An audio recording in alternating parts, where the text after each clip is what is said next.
So hi guys, I was given advice this weekend to do better videos. So thank you, Finley. So today I went to see Solo. T-shirt, nice t-shirt, and I liked it. Sorry guys, I know a lot of you out there don't, but I kind of liked it. A lot of people are saying it's all because of nostalgia, but that's what it is, isn't it? You gotta understand, I grew up wanting to be Han Solo. He's my favourite character from Star Wars. He is the guy that I most like out of it.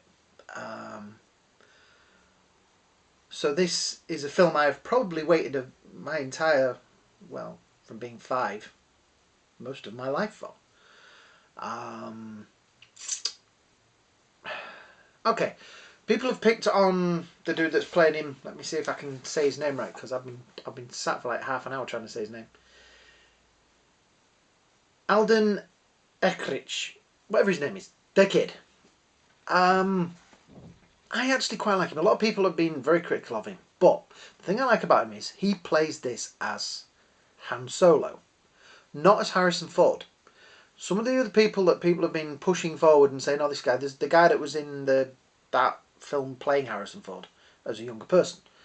Yeah, he can do a great impersonation of Harrison Ford, but I don't want to see an impersonation of Harrison Ford. I want to see Han Solo. There's a difference. And I think he does pretty well. Yeah, some of it he does look a bit bewildered, but I think that's part of the character. This is a young Han Solo. He doesn't quite understand the universe yet. He's taught the universe in this. The next one, hopefully, they make a next one, he will be more with it. I'm going to try not to do any spoilers, so, but there may be an odd one. Sorry guys, because it's difficult to talk about these things without spoiling things. Believe me, it's difficult. Now, the standout thing for me in this as well was Chewie. Chewie had such, I don't know, he was so cool in this, yeah.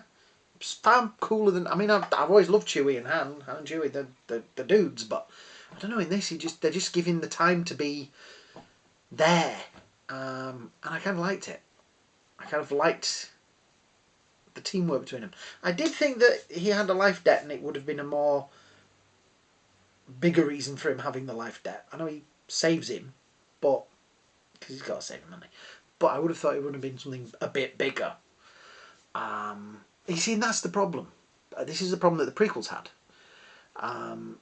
Growing up, if you read the book that George Lucas wrote, Alan Dean Foster, it says about Darth Vader falling into a volcano and getting burnt, and that's why he wears the suit.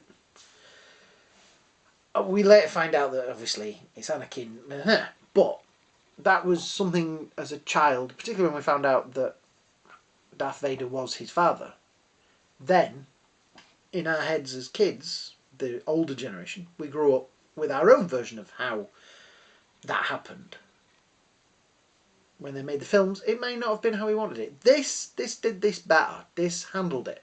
This, to me, got reasonably right. Yeah. Yes, there's nostalgia in there. There are little things, but this is the clever thing with this, right? Because it didn't make... Some of it is very kind of throwaway line-ish. What can I do without... It's not just... Okay, right. There's a bit in Empire Strikes Back where... These are going to be spoilers. There's going to be spoilers in this. Where C-3PO says that the Falcon has a very strange dialect. Don't know where your computer comes from. It's got a very strange dialect. Something in that line. And it's explained in this film what that means. But it's a very throwaway thing. They don't make a big thing of going, it's just there. And if you remember that line, like me, that's such a big fan, shut up. Yeah, I got that. And that's great. What else was there? There was other things that just... The thing that's on his... The bad guy. What's the bad guy called? No. Where is it? I've lost his name. Drayden Voss. Okay, when Drayden Voss first comes on and he's sat in his boudoir, there's something over his shoulder. I won't spoil it for you, but the thing that's over his shoulder, that was the bit that made me smile the most. Because it's a silly little thing, but it's there. And they don't hide it away, it's there and it's just there. Get over it. I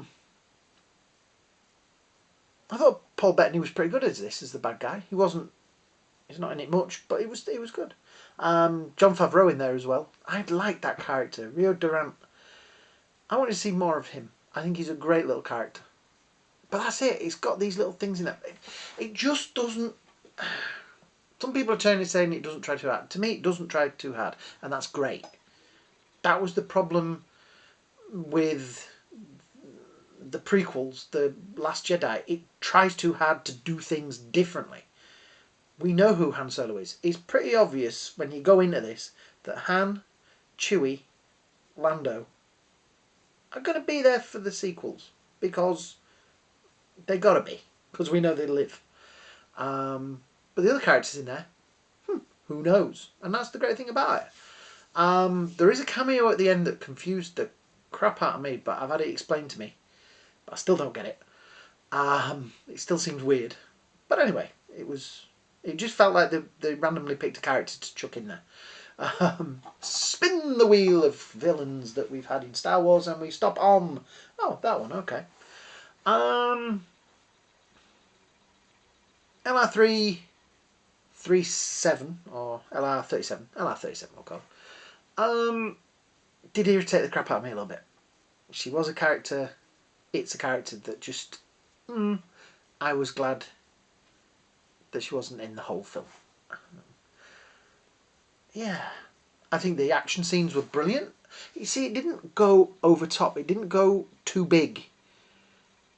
It dropped just the right amount of action in there. It had the right amount of pathos and acting, and you learn where Han came from. You learn what made him who he is.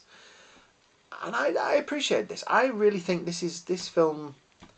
I'm going to give it... This is difficult. I'm going to give it an A. Sorry, guys. But it's an A. It's not an A+.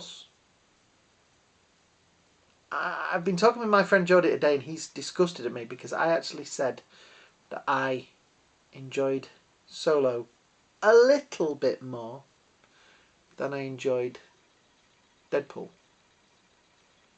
Film-wise, yes, Deadpool is a better film. It's got everything in there that you want in Deadpool. But for me, Star Wars and Han Solo will always have, that point to me. So, as a film that I enjoy personally, I would enjoy Solo more. Yeah, it's kind of weird, that nostalgia thing, yeah. I grew up with my little Han Solo and Luke Skywalker. I remember the first 2 Star Wars figures I ever got were R2-D2 and C-3PO. And the R2-D2's arms wouldn't move, so my dad sprayed it with WD-40. Other sprays are available. And he never stood up again. He still to this day just falls over. We went to a theatre in London. We went down to London to a theatre, and I took him with me. And I dropped R2-D2 down the back of the seat, and my dad had to, in the middle of the theatre, because I was panicking, had to, sorry, reach and rummage down under the seat. So yeah, Star Wars is a big thing for me. Would I like to see more in this sort of thing? Yes, I would like to see another Solo film. I think there is space for it. I think it does. Like I said earlier, it handles the thing well, that this is something that we already know the plot of. We already know the character. But I don't know. I think it handled it well. And like I said, Deadpool did the same thing. Deadpool had lots of in-jokes and things like that. But that's okay for Deadpool to do it. But it's not okay for Star Wars. Yeah. I'm going to give it an A+. I can change my mind. It's my channel. Yeah. It's getting an A+. Definitely. If they'd have said to me at the end of the film, do you want to watch it again? I'd have said yes. I'm actually wanting to go see it again. I may go see it again on Wednesday. because I really want to watch it again and get all those little moments in. I really, really enjoy the film. Go see it. I know Last Jedi was a disaster. This isn't the greatest film, but come on, guys, let's be honest, right? Controversially, I'm going to say this. Star Wars is just a film, right? And they're maybe not... If you watch them as an adult, and that was the first time you watch them, they will be different than how a lot of us remember them when we watched them as kids. And I think this one does it. I think this one catches that little magic that the first one had. It's just a group of people going on an adventure rather than this big galactic ha. So yeah, go see it, guys. Go give it a chance. I think it's brilliant. Like I say, even Amelia Clark was good in it. And sometimes I've seen her in the movie Terminator. But I actually liked her in this. I didn't know it was Tandy Newton as Val. I didn't know that until I read it on here. Like I say, it's written by John Kasdan and Lawrence Kasdan. Lawrence Kasdan worked on the original Empire Strikes Back, and I think he did a bit on Return of the Jedi as well. Based on characters by George Lucas. And of course, it has the legendary Warwick Davis in there, who I once worked near at a convention, and he's the coolest guy on the planet. He's brilliant. Like I say, there was enough little nods in there that if you're a Star Wars fan, you will laugh. Anthony Daniels was in there as well, but I didn't see him. Clint Howard was in there. Yeah. Wow. There's a lot of famous people. Of course, Ray Park. But yeah, go give it a chance. So, you know what to do. The subscription box is going to appear here. There's going to be all sorts of other fancy boxes whizzing around my head right now. So yeah, click on some of them. You might like it. And thank you, Finley, for giving me the advice of doing better videos and getting a curtain as well. You're a legend. Yeah. Have a great day, mate. So yeah, all of you out there, have a great day, great night, and I will see you all soon.